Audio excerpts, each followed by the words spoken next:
নমস্কার, শুভ সকাল। আজ বুধবার 8 জুলাই 2026। দক্ষিণবঙ্গ সুন্দরবন অঞ্চলে বর্ষা সক্রিয় রয়েছে। বঙ্গোপসাগর থেকে প্রচুর জলীয় বাষ্প প্রবেশের কারণে আজও আকাশের বেশিরভাগ সময় মেঘলা থাকবে।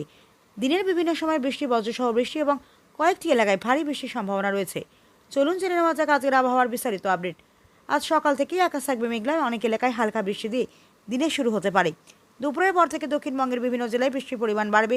বিকেল ও সন্ধ্যার দিকে মাঝারি থেকে ভারী বৃষ্টির সম্ভাবনা রয়েছে। কোথাও কোথাও বজ্রপাত এবং দমকা হাওয়া বইতে পারে। তাপমাত্রা সর্বোচ্চ 28 থেকে 29 ডিগ্রি সেলসিয়াস, সর্বনিম্ন 25 থেকে 26 ডিগ্রি সেলসিয়াস। বাতাস ও আর্দ্রতা, বাতাসের দিক দক্ষিণ দক্ষিণ পশ্চিম প্রতি ঘন্টায় 20 থেকে 35 কিলোমিটার, দমকা হাওয়া 40 থেকে 50 কিলোমিটার পর্যন্ত হতে পারে। আর্দ্রতা 92 থেকে 100%। জেলাভিত্তিক আবহাওয়া পূর্বাভাস। দক্ষিণ 24 পরগনা, বাসন্তী গোসাবা, ক্যানিং, কুলতলি, নামখানা, সাগর, পাথর প্রতিমা। সারাদিন মেঘলা আকাশ, সবাই তবাই হালকা থেকে মাঝারি বৃষ্টি হতে পারে।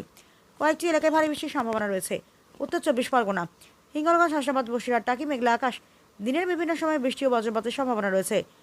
কলকাতা ও শহরতলি সকাল থেকে মেঘলা আকাশ, দুপুরের পর মাঝারি বৃষ্টি এবং সন্ধ্যার দিকে কোথাও কোথাও ভারী বৃষ্টির সম্ভাবনা রয়েছে। মৎস্যজীবীদের জন্য সতর্কবার্তা, নদী ও উপকূলবর্তী এলাকায় মাঝারি থেকে দমকা হাওয়া বইতে পারে। বজ্রপাত ও দমকা হাওয়ার সময় নদী বা খোলা জলাশয়ে অবস্থান করা ঝুঁকিপূর্ণ।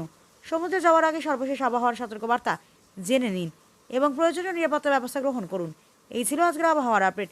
সুন্দরবন টিভির সঙ্গে থাকুন, সচেতন থাকুন, নিরাপদ থাকুন।